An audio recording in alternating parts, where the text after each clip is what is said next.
Welcome and thanks for tuning in to Beyond the Paycheck. I'm Paula Christine. Majority of people live paycheck to paycheck, never seeming to get ahead and watch other people live life. I've been there and it sucks. I hated the feeling of watching other people live their life as I struggled. What if I could change that? That's my goal, one podcast at a time. As a financial coach, I've seen people save millions of dollars with little income and others who have substantial income and save nothing. I have heard all the excuses about why you didn't save enough money. Money was tight. I got into debt. I didn't know what to do. I had to keep up with the Joneses. Nobody ever really says that, but we all know the truth. No more excuses. It's time to pay yourself first. One of the easiest ways to pay yourself first is in your employer retirement plan. Today, I'm joined by Shannon Maloney with Strategic Retirement Partners. She's a certified employee benefits specialist, but I call her my 401k guru. She knows everything about the 401ks, 403bs, 457s, everything you need to know about retirement plans. Welcome, Shannon. Thank you so much, Paula. I'm very glad to be here. Okay, Shannon, I started a new job and the HR person drops a 401k packet on my desk. I'm like, what the heck do I do with this? I don't know anything about investing. I need every dollar of my paycheck. I'm embarrassed to ask for help. So what do I do? That's such a question that everybody has, especially at their first job. You're dumped with a packet that's over an inch thick and you are inundated with what looks like math. The most important thing that you can do is to participate. Some employers allow you to participate either by a dollar amount or a percentage. I want you to think about your employer retirement plan, not as a retirement plan, but as your paycheck in retirement. As Paula said, this is how we are going to provide our paycheck when we're not working anymore. So you need to think about this contribution to your retirement plan as important as your mortgage. So we want you to think of a minimum to start at as 6% of your pay. Now that seems like a really big number, but what I want you to do is take a step back, multiply your pay by 0.06, and then divide that by the number of payrolls. So for example, if you make $40,000 a year and 0.06, that's $2,400 a year. You divide that by 24 payrolls because that's what most of us have. That's $100 every 2 weeks. So that's $50 a week. And is that something that you can afford? So Shannon, a lot of employers have to do an employee match. And what I find difficult to understand is even when people don't even put enough money in to collect that employer match and therefore are giving up what I call free money. Absolutely. Talk about the employer match for a second. So I think that that's a really important concept, Paula, because you and I, if we saw $5 on the sidewalk, we'd pick it up right then and there. But all too often, an employer contribution is something that's overlooked, as you said, and that employer contribution is called a match. So if I put money into my 401k plan, my company is going to give me money to match that. So if you and I did the same job and you participated in the 401k plan, you received that $100 extra from the employer. I don't participate in the 401k plan. I don't receive that money from the employer. So our recommendation is to find out what the match is and make sure you're contributing at least up to receive enough of the match. So some matches start at 3%, some start at 4%, a lot start at 6%. So for example, if your employer match is 50 cents on the dollar up to 6%, which means if I contribute 6% of my pay to the company 401k plan, my employer is also going to match me 3%. So that means I have 9% going into my employee retirement plan for my paycheck in retirement. So that's really important. Take a look and find out what the employer matches. If you can't find it in that thick packet, ask your HR person or the office manager. They should be able to tell you exactly what that employer match is. Okay, so I get signed up for the 401k. I put in my 6%, my employer's matching 3%. Now I look at the 20, 25 different, sometimes even more than that, investment choices. And I don't have a clue. I don't know which one to pick. Right. There's 2 ways to take a look at that. The first way is to see if your employer offers what we call do-it-for-me funds. Those are funds that have year numbers in it. So it'll be 2015, 2050, 2045 funds. Those funds are funds where someone else is managing your asset allocation, which is just a fancy way of saying your mix between stocks and bonds. The most aggressive you buy that fund, is the day that you buy it, and it will slowly get more conservative until it hits that landing point of 2035. So if I have 40 years until retirement, I don't ever have to think about that fund anymore once I put my money into it. So think of that plan as when I go to make a birthday cake for my kids, do I want to go to the bakery and buy a cake that's already made? That's my do it for me fund. Those other 24 funds in that employer list is like me going to the bakery aisle and picking each and every ingredient to create my own cake, which sometimes is great and sometimes might not be so great, depending upon my skill as a baker and how much I want to spend learning about that. It's the same thing for investments. Well, I'm not a baker, so I'm going to go I'm going to the bakery and buying the cake. Okay, so we've signed up, we've picked our fund, and something has happened now. We've been contributing for a few years, and we got a little bit behind on our bills, and so we think we're going to take a loan.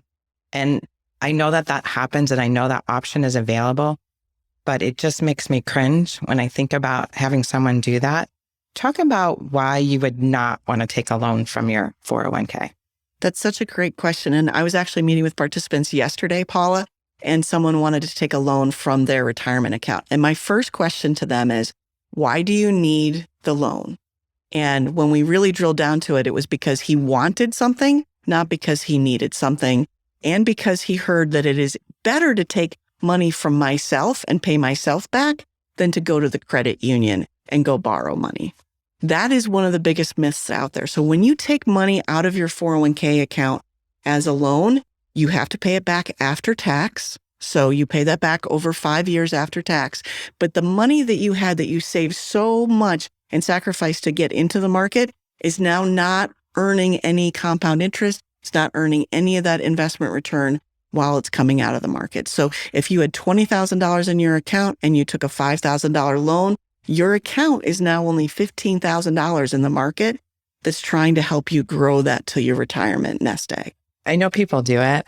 Every time I hear that somebody has done it, you hate to tell them that they made a mistake, but they just don't understand the impact that that's made in the long term. Right. It's a terribly big impact over the long term. And we really want people to understand it's a last resort, not your first resort. I've gotten my packet in front of me and it has two choices. I can do a traditional 401k or I can do a Roth 401k. Can you explain the differences for me? Absolutely. We call this to Roth or not to Roth. So when you think about Roth is just a fancy word in the retirement industry for after-tax money. And 401k is pre-tax money. So people think that there's a big difference. So pre-tax 401k money is going in before I pay my taxes to Uncle Sam, but I'm going to pay taxes to Uncle Sam when I take it out. With the Roth money, I'm paying taxes right now, but I don't have to pay taxes on it when I take it out. So when we look at this, we say, do you want to pay taxes on the seed, which is what you do when you put in money as a Roth contribution, or do you want to pay taxes on the harvest, which is what happens when you put it in as a pre-tax contribution? And there are ways within your plan where if you're not sure which is the best for you, sometimes your employer will let you do half and half. Sometimes we say, if you already have that employer match, that 3% employer match, that is always going to be pre-tax. You're always going to have to pay tax on that harvest when it comes out. So you probably want to really and truly look at having some of that go Roth. Whatever age you are, there's a lot of people that only think you should do Roth as a younger person. We think you should take a look at Roth no matter what age, because not only should you diversify your investment portfolio, but you should also diversify your tax portfolio when you're finally taking those distributions. Right. When you get out to retirement, we want to have a couple of different buckets of money to choose from. So you want your tax-free, your Roth bucket. You want to have your traditional, which is your taxable bucket. And ideally, you want to have what we call a brokerage or non-qualified, a totally different conversation, but we want to have that too, because that's taxed at capital gains potentially. So we have the ability to, at retirement, have different options when we look to taking money out using tax strategies more efficiently during retirement. I truly think the Roth 401k is the best option, but that's just my opinion. You have to find out what's right for you. So Shannon, anything else that you can think of that you find that's very important that people should know about when they're starting to save in their 401k? I think there's two really important things, especially for women. Number one, there's a misnomer out there that says that women are risk averse. We're not risk averse. Look at some of the men that we've all been with, right? So really and truly what we are is we're debt averse, right? So we like security. So sometimes women don't contribute to a retirement plan because they really and truly are focused on paying off their debt first. So the first thing I want to tell women is pay yourself first.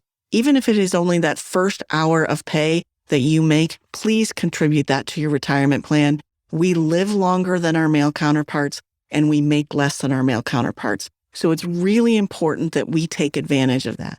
The second comment I want to make, especially for women, is that women tell me that they're living paycheck to paycheck and they can't really figure out anything that they can put into the retirement plan. Well, I know my mom, Paula, and I know your mom, and we as both mothers, we've been able to figure out how to make a dime out of a nickel to spread our money over time. We do that all the time for our kids and our family. I want us women to take the same responsibility for our investment savings, which is our retirement. So take and find that money. If it means we can't have that Starbucks coffee every week or every day, don't have it. Put that into the retirement plan. If it means we don't get to buy our kids exactly what they want, exactly when they want it, and they have to wait a little bit, please do that. This is so important. Your financial independence is the most important thing that we have. And the best way to do that is through your employer retirement plan and saving money for yourself so that you provide that paycheck in your retirement. Great advice, Shannon. Very much appreciate you being here today. If you have any questions about starting a 401k for your business or having your current plan reviewed, Shannon, how can they get in touch with you? Really easily. They can go ahead and send me an email at shannon.m@srpretire.com, which will be after this. And they can also contact me through my LinkedIn profile, or they can call me at my office number, which is 248-773-7046. We're passionate about helping both you, your company, and your employees be able to retire. And to us, that definition is have financial independence when they're ready. Okay, so if it's an individual, not an employer, and they have questions about their 401k, who do you suggest that they reach out to? So their very first place, if they have a financial advisor, we recommend that they reach out to their financial advisor. They can always reach out to yourself. They can reach out to us. We may not be able to give them any kind of advice, but we could give them guidance. We also recommend that you talk to your human resources professional because sometimes with your retirement plan, there are advisors associated with that who can answer your questions directly. And the last place to go is whoever the record keeper is. So that would be whoever's providing your retirement plan, whether that's Fidelity or Empower or Transamerica. They all have call centers that are staffed with investment professionals who can answer your basic questions. Shannon, I know you have a fancy disclosure that needs to be said. So investment advisory services are offered through Strategic Retirement Partners and SEC-registered investment advisors. All the opinions and comments made on this podcast today are the opinions of Shannon Maloney and not the opinions of Strategic Retirement Partners. Thank you so much.